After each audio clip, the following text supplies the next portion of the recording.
Remember back in the early 2000s when Sony announced the greatest handheld console of all time? Yeah, I'm talking about the PlayStation Portable. Crowds of people lined local game stores just waiting to get their hands on one.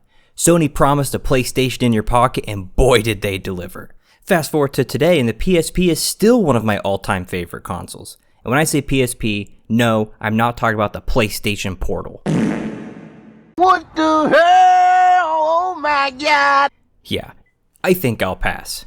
Instead, I got a genuine PSP 3000 that I rescued from Facebook Marketplace. Yeah, rescued. I don't know if you've been on Facebook Marketplace, but that place is like the Wild West.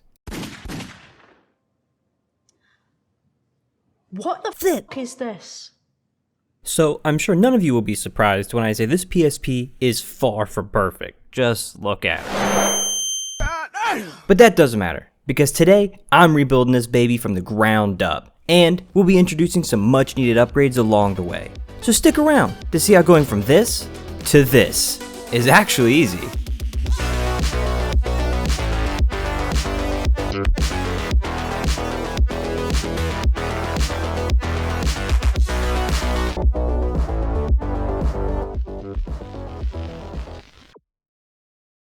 PSPs these days can be found in pretty good condition for under $100 on sites like eBay or Facebook, but for what we'll be doing, she ain't gotta be pretty.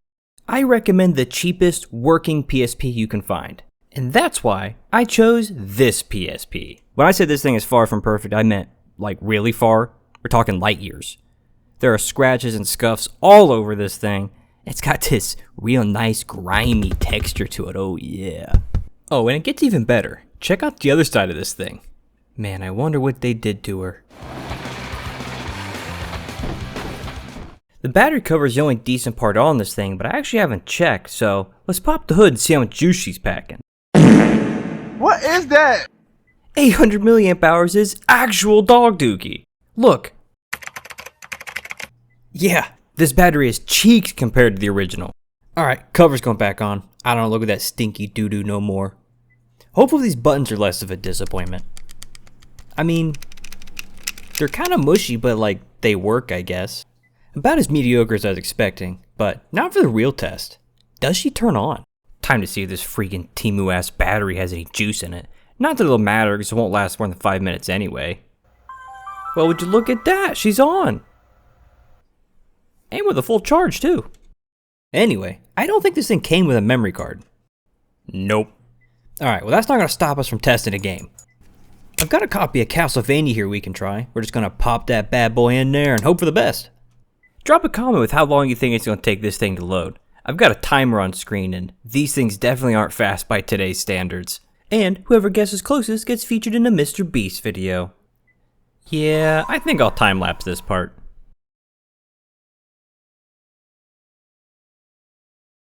Jeez, it's about time. I know 30-ish seconds doesn't sound like a long time, but when you're staring at a blank screen, it sure feels like it. Okay, well we're still loading. I'm not in game. I think I've seen enough. We're gonna go ahead and power this down and get this project underway.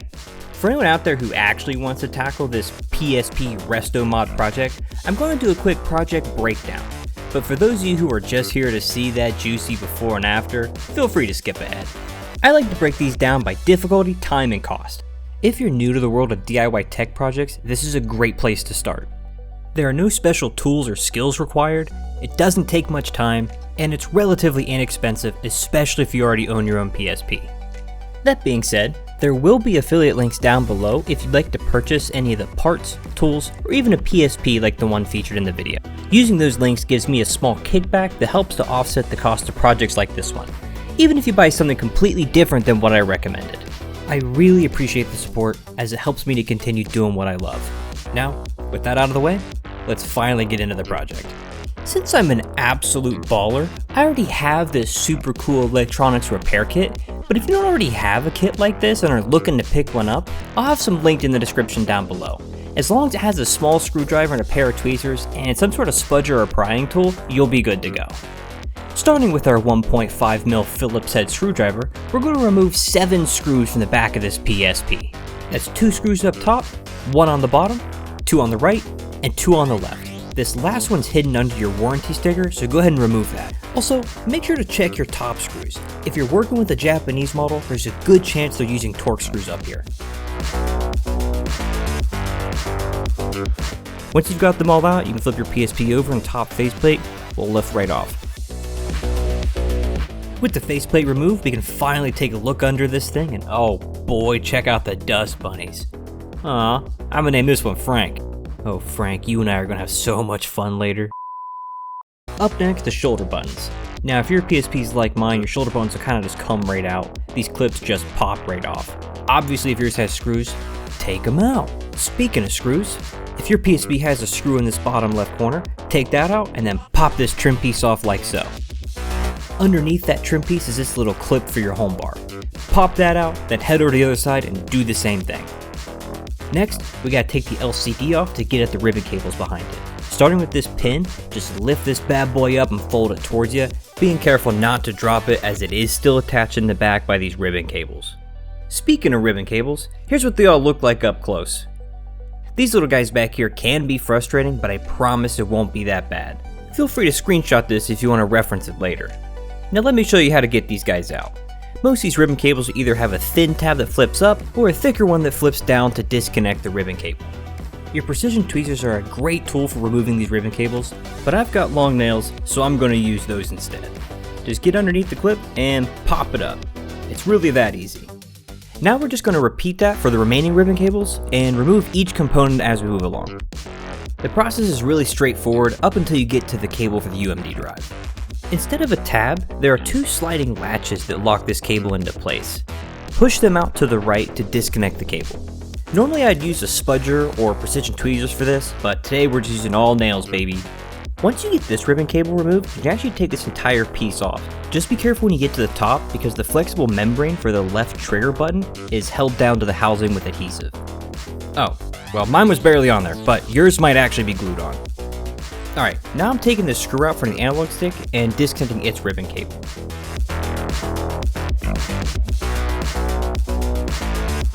Over on the right hand side, we're going to remove the power switch and flex connector for the face buttons. I'm also going to take out this screw for the charging port while I'm over here. So you really got to be careful with this flexible PCB because this entire thing is held down with adhesive and you really don't want to tear it. So I'm going to gently peel this guy off.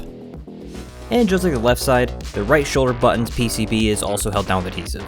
Once you get it unstuck, just go ahead and remove it and set it off the side with everything else. Now we can finally take the charging port out. Oh, and don't forget about his cable. Unlike the ribbon cables, there's no clip or anything, you just yank this guy out.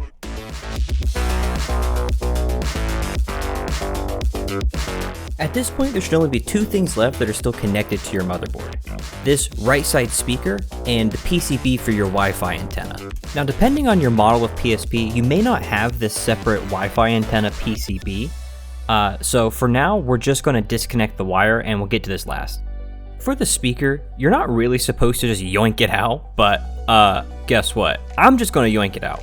What you're supposed to do is push in this clip and it will release the little tab on the bottom, but as you saw, the clip was barely holding mine in, so it just came right out anyway. So yeah, this is what it looks like, so just set it off the side with everything else. The motherboard's up next and she's just as easy. I like to start at the left and lift up, and then when I get to the top, I pinch it up near this mini USB port and just kind of wiggle it back and forth until she comes through.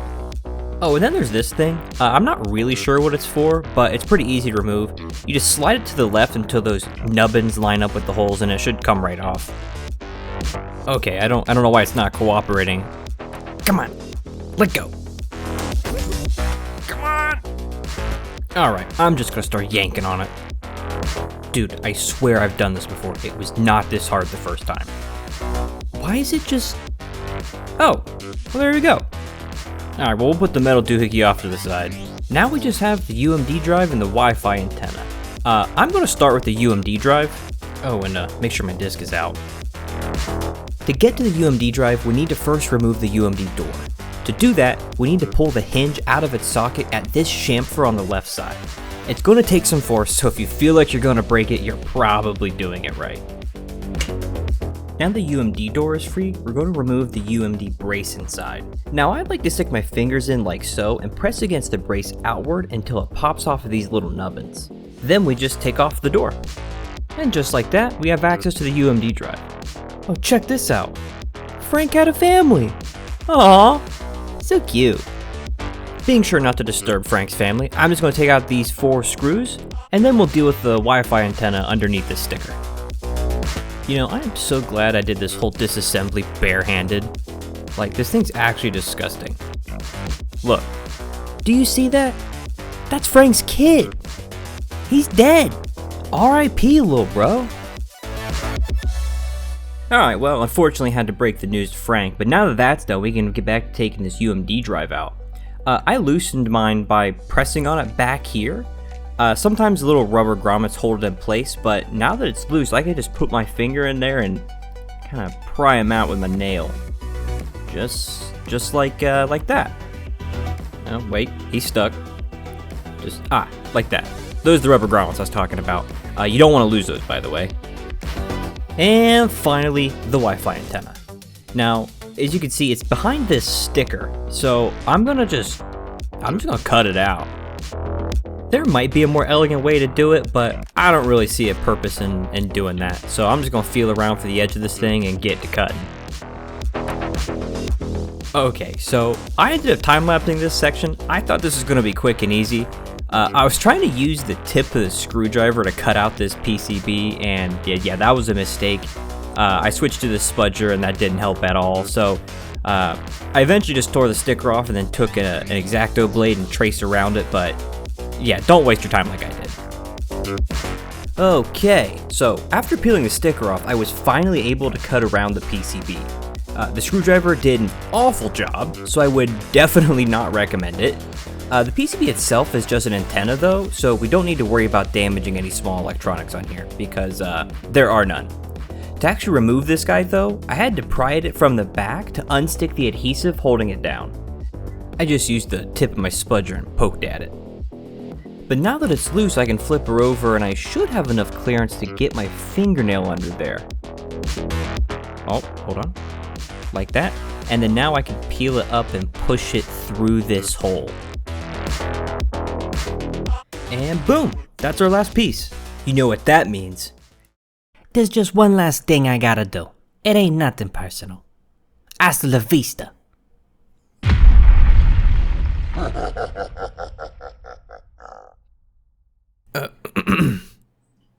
Now that the old shell has been taken care of, we need a new home for these guys. That's where this comes in. The not for sale. Soleil.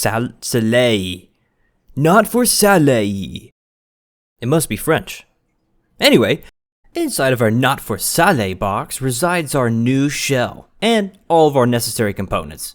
Wait, you know what? Why don't we just do a speed unboxing?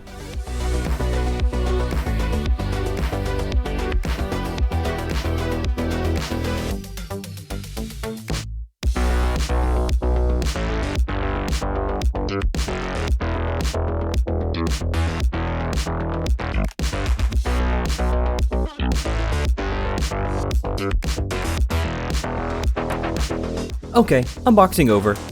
But that's not all. We'll be upgrading the screen to an all-new glass IPS LCD, while simultaneously expanding the storage to a massive 128 gigabytes, and increasing our battery capacity from a meager 800 milliamp hours to a whopping 3600. Oh yeah, your boy ain't playing around. Future me here. Turns out, I messed up. To nobody's surprise, the 3600 milliamp hour battery is too good to be true. I was a dingus and replaced the 800 milliamp hour Temu battery with a 3600 milliamp hour scam battery. I should have seen that coming by the brandless packaging.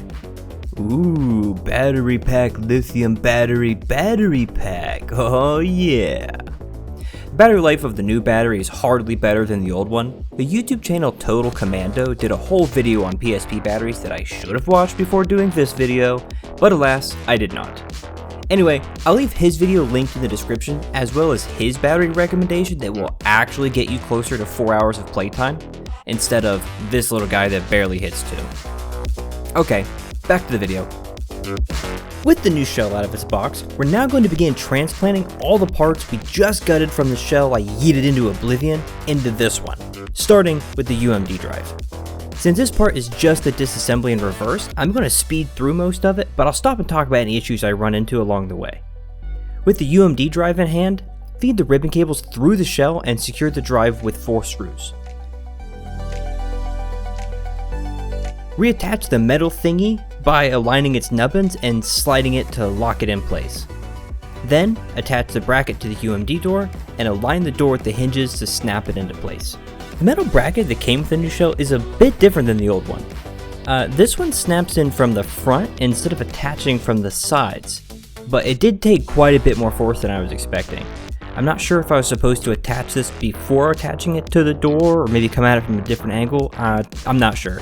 If there's a better way to do this part, please let me know down in the comments. Now the spring for the door is by far the worst part of this entire build. To be honest, the door works just fine without the spring, so if this next part gives you a headache, I'd just skip it. I spent 15, maybe 20 minutes just trying to get this spring in, and if I wasn't recording, I would have skipped it. But if you're determined, here's how I did it. If you look at the spring, it has a short leg and a long one. The short leg goes through the hole and rests in a little U-channel in the plastic here, while the long one goes over top and connects to the piece that protrudes from the back of the door. The short leg is easy to position, you just align it with the channel there, but to align the long one, you have to compress the spring. Doing so without pulling the short leg out of position or letting go of the spring is real tricky. I used my precision tweezers and held on like my life depended on it, but the tweezers are definitely not the tool for the job. There's just no grip. I didn't have any pliers that were small enough for this either, and even with my dainty little hands, my fingers are just too big. Eventually, I did stumble my way out of purgatory and managed to get the spring in, so if you did the same, this is what it'll look like. Was it worth it? Does this satisfy you? Be honest with me, guys. Can you even tell the difference? I'm not convinced this was a great use of my time. Just saying. Now it's time for the motherboard. You want to start by aligning the mini USB port at the top, then lower the board into place after making sure none of your ribbon cables are in the way. It really sucked to get this thing put together just to realize that when you go to plug in the cables, they're nowhere to be found. I like to connect my ribbon cables as I go, so I'm going to connect the UMD drive ribbons at this point. They go in the exact same way they came out, there's no special tricks or funny business here. I'm tackling the Wi-Fi antenna next, and there is a slight mod we have to make in order for this to work. You see, this shell doesn't actually have a cutout for a Wi-Fi antenna. It was likely designed for the newer PSP 3000 model, so I had to cut the Wi-Fi antenna. As you can see, I cut the bottom off so that I could fit it in one of the open spots in the front of this case. Really, there's no real harm in cutting this, it still works, and you're just going to find a place in the shell that you can put it. Now I chose this spot down here, but it did require me to cut out a little plastic piece from this shell. Really, it doesn't matter where you put it, any flat spot that you can get it in there, but this seemed to be the best fit. See, look. Yeah, I mean, I still have to cut off that little corner there, but it's a pretty snug fit, and the wire will reach the motherboard. So that's where I'm going to put mine. Alright, I cleaned up my workspace and made a couple more cuts, and this is what it looks like now that it's in. As you can see, it fits nice and snug. These next couple of steps are pretty easy. We're going to start by putting our charging port back where it goes, and then we're going to get the flexible PCB for our face buttons and line that up. Make sure that your power switch is in the right position, otherwise you're going to struggle to get this little switch in like I did.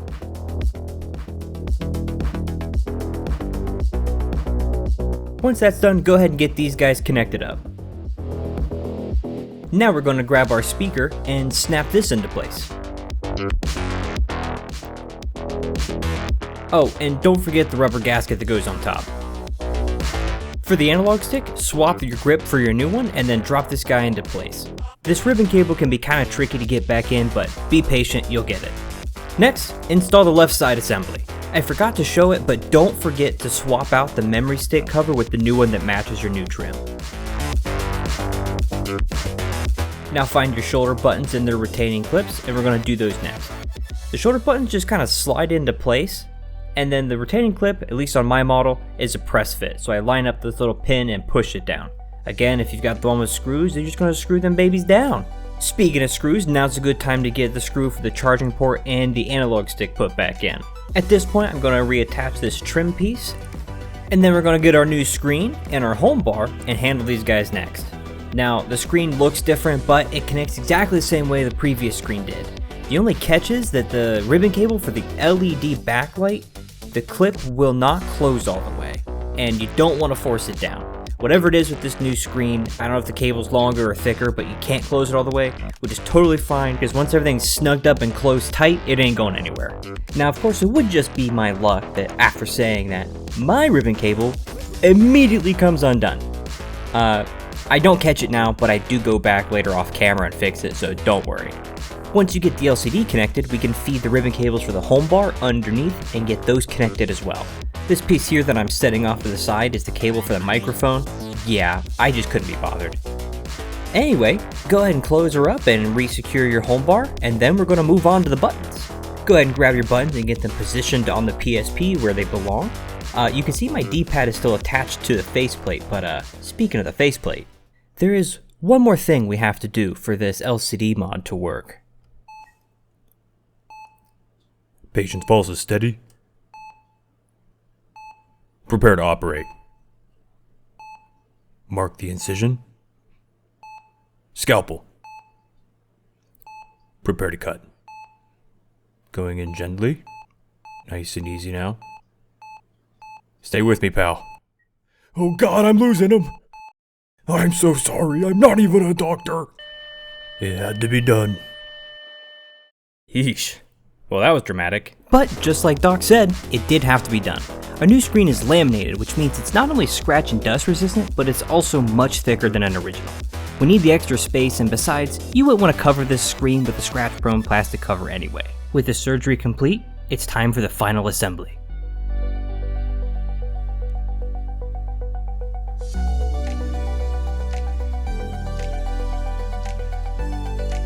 Now for the moment I know you've all been waiting for.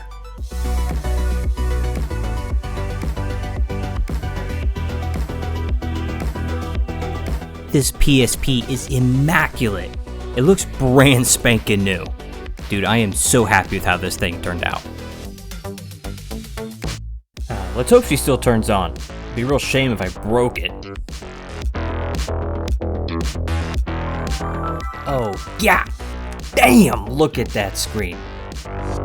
Now, you could go ahead and pop in the memory stick, dig your favorite games out of storage, and go to town on this thing. But I'm not done yet. As much as I love physical copies of games, I don't really want to carry them around with me whenever I want to play a game. Sure would be nice if I could put those 128 gigs to use. That's where ARC 4 comes in. ARC 4 is a custom PSP firmware that will allow us to run homebrew apps, install custom themes, and most importantly, it will allow us to create digital backups of our games and run them directly from the memory stick. Did you hear me, YouTube? I said backups. Backups! I am not condoning piracy. With that little disclaimer out of the way, the first thing you want to do is you want to check the current official PSP firmware version on our PSP. If you're not running version 6.61, head to Darth Sterney's firmware archive and download it. Links in the description. Next, we're going to head over to the ARC 4 GitHub and click on the latest revision on the right. In my case, that's revision 203. On the next page, scroll to the bottom and download the arc4.zip and wait for it to download. When it's ready, go to your file explorer and extract the zip file. It doesn't matter where you extract it to, and I'm going to leave mine in my downloads. When it's done, you can open up the extracted folder and peruse the files. There is a README file if you're interested. I'm not going to open it here, but if you were doing this solo, it's got a lot of helpful information in it. Now we got to get these files onto our PSP. The PSP uses a mini USB port to connect to a PC, but I don't know anyone who uses these anymore. If you don't have one, you can pick one up for cheap, or you can use a USB to SD card adapter like I am. There is a cheeky third option for you Android users out there, and that's to put the microSD card in your phone and use the file browser app to move the files to the microSD card. Obviously, you'll need the firmware files on your phone to do this. The only caveat is that using this method will create a bunch of Android placeholder folders on the microSD card. It's okay to leave these folders as they won't affect anything on the PSP, but feel free to delete them if you wish. Now that we're connected, we can start moving files. We're going to start with the official firmware update for version 6.61. On the PSP, go to the PSP folder, then to game, and inside of here, we're going to make a new folder called update and type it in all caps. Inside of this update folder, we're going to drop in that 661.pbp file and rename it to eboot. If you don't do this step, your PSP won't recognize it as a firmware, so it's important that you do rename it eBoot. That's capital E-B-O-O-T. Now for the custom firmware. Inside our ARC4 folder, find and copy the ARC_loader into the game folder of the PSP. After that's done, go into the PSP subfolder of the ARC4 folder, open it up, and copy the ARC CIPL and ARC installer. Finally, head back to the PSP and navigate to PSP, then save data, and paste the ARC_01234 folder from inside of our ARC4 folder. Hopefully, I didn't lose you. Now, reinsert the memory stick into the PSP if you removed it, or unplug it from the PC if you used the mini USB cable. You'll find all our firmware files on the memory stick under the game section. Start by running the official PSP update for version 6.61. Just follow the prompts on screen to begin the firmware update, and make sure your PSP is plugged into the charger for this part, so there's no chance of your PSP dying during the update. That would be bad. The update does take a while to install, but when it's finished, it'll restart your PSP. When the PSP boots back up, the installation is complete, and we can confirm that it worked by checking our system settings, and voila! We are now on version 6.61. You're not gonna believe me, but that's actually the hardest part. Now for phase 2. We're going to run the ARC4 loader, flasher, and the full installer in that order, just like we did for the PSP firmware update. Start by running the ARC4 loader first. You're going to see some text flash on screen, then your PSP is going to restart on its own. And that's it. You can confirm the install worked by pressing select once you're back at the home menu. If you see this menu pop up, you'll know it worked. Now we can move on to the next one, the CIPL flasher. This step is necessary for the next one so that we can make the custom firmware permanent. For this, just press the X button to install, and again, it's gonna restart. Finally, we're going to run the full installer, and this is going to make the firmware install permanent by putting it on our internal memory. That way we don't have to rerun the ARC4 loader every time we start up the PSP. Just select install, watch some more text flash on screen, and you're done. Now, if we check the system info, it will say our software version is 6.61 ARC4 CIPL. Now, you can play digital backups of all your favorite games, no disc required. Of course, I can't tell you how to get the backups, since that power could be used for evil. So despite the fact that backing up games you own is a totally legal thing to do, I will not be showing you how to press the select button to open that VHS menu from before and go into the advanced section, because in there you could change the PSP's USB mode to UMD and read the UMD disc when you plug your PSP into a computer instead of reading the memory stick. If you did do that, you'd be able to rip the data off of that UMD directly and convert its contents into an ISO file. That would be frowned upon. So you'll just have to figure it out on your own. So sorry man, I wish I could tell you. Anyway, that being said, once you do stumble across a totally legit ISO copy of your game, all you gotta do is create an ISO folder in the root directory of your PSP memory stick and move your ISOs into it. If you did it right, all your games should show up in your memory stick, just like this. Now it's time to enjoy some classics on your kitted out OG PSP. Man, I absolutely love this PSP and I'm blown away with how awesome it turned out. Unfortunately, I recorded all this right before Christmas and this PSP is actually a gift for a good friend of mine, so I no longer have the PSP in my possession. My original PSP from back in the day is locked up somewhere at my parents' house, but I still have it, I just have to go find it. If I were to do this again, or to my own PSP rather, I'd obviously get a legit high capacity battery, not some scam battery like I did by accident in this video. But I'd also do the USB Type-C mod so that I wouldn't need an ancient mini USB cable or a proprietary charger for this thing. There's also crazier mods like putting extra large batteries in the UMD drive bay or swapping the PSP buttons out with the tactile buttons that the PS Vita used. But I like having the option to play the classic discs like I did as a kid, and I think I prefer the mushy goodness of the classic PSP over the Vita anyway. Let me know in the comments if this is a project you would do, or did do, and what you would have done differently. While you're down there, let me know if this style of video is entertaining or cringe or somewhere in between. This is my first video after all, and I'm open to the feedback. Oh, and don't forget to leave a like if you enjoyed the video, and subscribe if you'd like to see more tech projects like this one. These projects take a while to put together and edit, but I have a couple other projects lined up that you're not going to want to miss. And they're actually easy. Later.